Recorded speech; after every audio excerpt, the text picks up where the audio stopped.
pour le contrer. Et il est évident que la rébellion de Guillaume Soro, au pouvoir légitime de Laurent Gbagbo, n'a pas pu se faire sans l'aide de la France. Ah ouais? Ah oui. Ah oui. C'est ça que je n'explique pas.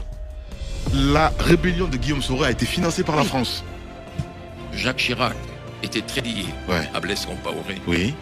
Blaise Compaoré était l'agent de transmission de la France vis-à-vis de Guillaume Soro. Et la rébellion a été, si vous voulez, soutenue par la France. Ça, je l'ai vécu. Je l'ai vécu. Et c'est la raison pour laquelle, lorsqu'il y a eu les accords de Marcoussis, vous savez, les fameux accords de Marcoussis, oui. J'ai personnellement, et j'espère qu'il va m'entendre, Eugène Alou était directeur du protocole de Laurent Gbagbo.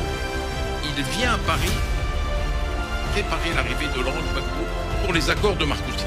Or, je savais, moi, que les accords de Marcoussis, ça allait être l'enterrement, si vous voulez, politique de Laurent Gbagbo. On allait lui enlever la couronne du pouvoir. J'ai dit moi-même à Eugène Alou, j'ai dit Eugène, appelle Laurent en langue, dis-lui de ne pas venir aux accords de Marcoussis. Dis-lui de ne pas venir parce qu'ils vont le désosser. Laurent n'a pas voulu m'écouter. Il est venu et vous savez ce qui s'est passé à Marcoussis. Évidemment. Et là, Villepin a été ignoble avec Laurent Gbagbo. Il lui a même dit à un moment donné, je vais te tordre le bras. Ça, je ne l'ai jamais supporté. Je ne l'ai jamais supporté. Et ce que je vous dis là, aujourd'hui, Laurent ne l'a jamais su.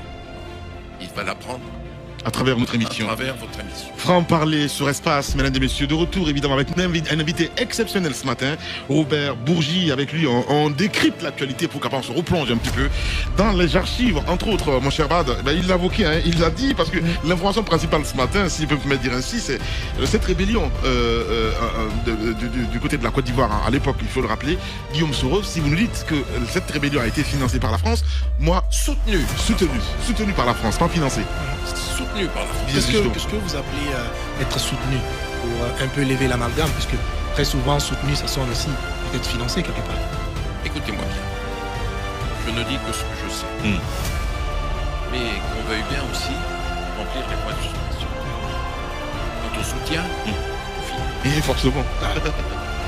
Il y a un détail que peu de gens savent. Mais je suis là pour dire ce que j'ai vu, ce que j'ai entendu et ce que j'ai vécu. Lorsqu'il y a eu la rébellion,